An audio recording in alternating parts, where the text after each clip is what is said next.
Welcome to the Dr. Jonette channel, and welcome to the beginning of a new special series that we have here on the Dr. Jonette channel. This is a series titled 100 Years of Wisdom. My conversations with an extraordinary centenarian is my mom, Esther Claridge. She will be 101 in just a couple of months.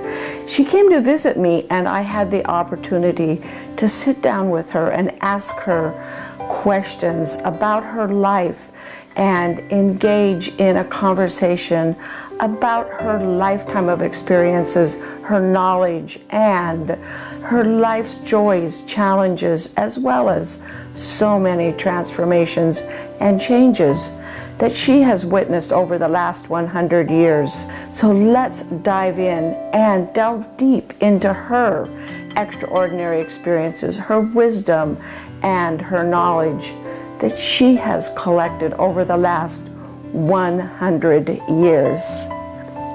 So welcome, Mom. You have lived over 100 years, 100 years of a healthy, vibrant, and productive life.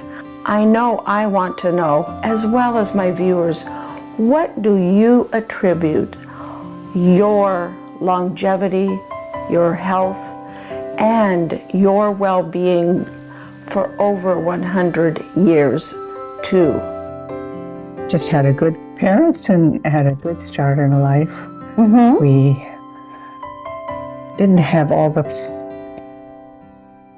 tools to live like they do nowadays. We didn't have TVs. We'd get out and play ball and do things active. Yeah.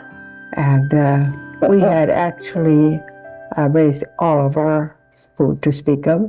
We lived on my mother had taken up a homestead, and they raised all their own food. They had their own. So you had a big garden. How many kids were in your family? I often say 2.5 dozen. There was two, we're counting mother and dad. Right. Actually, there was just mom and dad, 6 of us kids. Oh, okay. And where were you in the? On the tail end, the last one to come. So you were the baby. I was the baby, and I was called the baby. I was grown up, and Dad would always say, "This is our baby." Even when you were I didn't appreciate it. I bet. So all you parents out there, when you call your grown adult child the baby, take some advice from someone who's lived 100 years, and maybe they aren't excited about you calling them a baby. Yes. So, have you ever smoked? Never. Never. Never tried it. Yep. How about alcohol? Have you ever drank? No. No. No, we just, my parents were Christian people, and they tried to live a good Christian life. And our home was a good home. Yeah, it sounds like a good home. And my parents were very kind, and still we had to learn how to obey. You know, it was just the old-fashioned way of doing things. Yeah. And we didn't get spoiled. So what was the age differences in your children? Or not your children, but your siblings? They were most of them 2 years apart. Yep. There was, mother lost one, and my youngest brother and a sister that was older than him, they were 4 years apart. But other than that, we're all 2 years. So back when your mother was having her children, your siblings, there was no birth control. How did she space them 2 years apart? But as long as she was nursing them, she didn't seem to get pregnant. And that's the way it was. And she told me that when I got married, you know, that's the way they spaced their children. And, but my mother-in-law, she said, "Oh, no, don't go by that. Because I had my first child, and I got pregnant, didn't know I was, and I almost lost him because my milk was left in her tummy." And she said, "I almost lost him." So she said, "Don't depend on that being a foolproof way of birth control." Yeah. Yep. So. Yeah. And my mother-in-law, she had 13 children, so she had a lot of experience in telling me how to do things.